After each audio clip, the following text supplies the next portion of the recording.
Hello friends, नमस्कार। सबसे पहले तो मैं ये कामना करती हूँ कि आप सब स्वस्थ होंगे, सुरक्षित होंगे और अपना ख्याल रख रहे होंगे। तो चलिए बताती हूँ कि आज मैं कौन सी खास बात आपसे शेयर करने के लिए जुड़ी हूँ। मैं एक छोटी सी कहानी लेके आई हूँ जिससे हमें एक बहुत गहरा मैसेज मिलता है जो आज के समय में हमें शायद बहुत मदद कर सकता है। कहानी कुछ ऐसी है कि एक बार देवराज इंद्र, जो कि बारिश के देवता हैं, कुछ किसानों से नाराज हो गए और उन्होंने बोला कि मैं अगले 12 वर्षों तक बारिश नहीं करूंगा।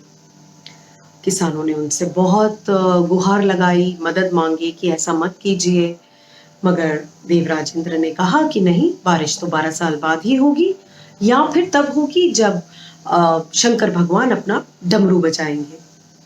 और कहीं ना कहीं उन्होंने शंकर भगवान जी से ये सेटिंग भी कर ली कि आप भी मत मानिएगा अगर ये फार्मर्स आपके पास आए, ये किसान अगर आपसे कोई बात करने पहुंचते हैं तो। और शंकर भगवान जी ने ऐसा ही किया। जब किसानों ने जाके उनसे बात की, मदद मांगी और कहा शंकर जी प्लीज अपना डमरू बजाइए, उन्होंने कहा नहीं, डमरू तो मैं 12 साल बाद ही बजाऊंगा। और सारे किसान निराश होकर वापस चले जाते हैं। अब इन सभी में से एक किसान ऐसा था जो अपना काम करता रहा, अपने बीज बोता रहा, खाद डालता रहा और किसी तरह अपने खेतों में लगा रहा। जो करता आ रहा था हमेशा से वो करता रहा। 3 साल बीत गए। 3 साल बाद बाकी किसानों ने उससे जाके पूछा, भाई तुम क्यों अपनी मेहनत खराब कर रहे हो? बारिश तो नहीं होगी 12 साल तक, तो हम सब भी इंतजार कर रहे हैं, तुम भी इंतजार करो, क्यों इतनी मेहनत कर रहे हो? तो वो एक बड़ा ही प्यारा जवाब देता है और वो ये कहता है कि मैं ये बीज इसलिए बो रहा हूं ताकि मैं बीज बोने की प्रक्रिया भूल ना जाऊं। 12 साल बाद जब मुझे बीज बोना हो, खेती करनी हो, फसल उगानी हो, तो कोई ऐसा स्टेप ना हो जो मैं भूल चुका हूं, कोई मिस कर रहा हूं, या जिसे कहते हैं ना खुद को जंग ना लग जाए। तो मैं याद रखने के लिए प्रैक्टिस करना चाहता हूं कि मैं प्रैक्टिस में रहूं।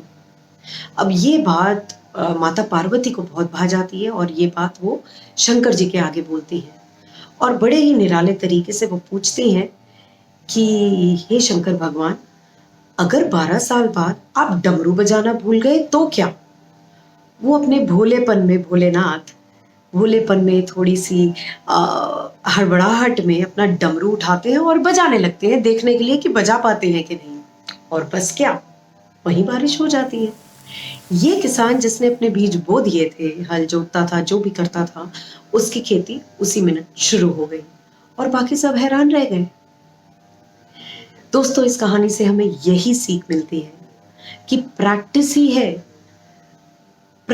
है जो हमें परफेक्ट बनाएगी, प्रैक्टिस ही है जो हमें आगे चलते रहने की एक प्रेरणा देगी। आज माहौल जैसा भी हो, भले ही लॉकडाउन है, नहीं है, काम है, नहीं है, बिजनेस कर पा रहे हैं या काम कम चल रहा है या छूट चुका है, जैसी भी परिस्थिति में हम हैं, हमें ना सिर्फ अपने काम की प्रैक्टिस करते रहना चाहिए बल्कि कुछ ना कुछ नया सीखते रहना चाहिए, जिसे हम कहते हैं अपनी अपनी स्किल्स, अपनी नॉलेज। आप किन चीज़ों में कुशल हैं उन सब चीज़ों में और बढ़ोतरी करें।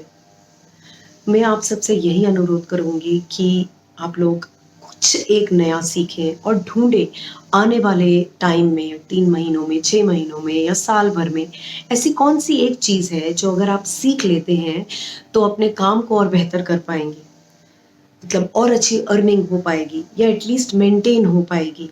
ऐसी कोई एक चीज़ ज़रूर सीखें। हम सभी जानते हैं खाली दिमाग शैतान का घर होता है।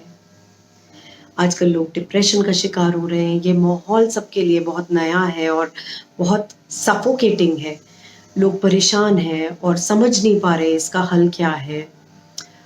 टाइम लगेगा इन चीज़ों से बाहर आने में, इन चीज़ों को एक्सेप्ट करने में जितना टाइम लग रहा है उनको जाने में भी उतना ही लग सकता है। हमें हिम्मत नहीं हारनी और खुद को बिजी रखना, खुद को प्रैक्टिस में रखना।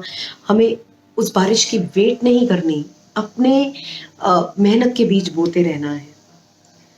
इसी मैसेज को मैं आपसे शेयर करना चाहती हूँ, और मैं चाहती हूँ कि ना सिर्फ आप अगर इस मैसेज से खुश हैं या इसमें कुछ सीख छुपी आप सीखना चाहते हैं, ना सिर्फ इसे लाइक कीजिए, ना सिर्फ आप मेरे चैनल को सब्सक्राइब कीजिए, बल्कि आप इसे ज़्यादा से ज़्यादा शेयर कीजिए, क्योंकि आप नहीं जानते कब कहाँ किसे इस मैसेज को सुनकर कोई खास मदद मिल जाए।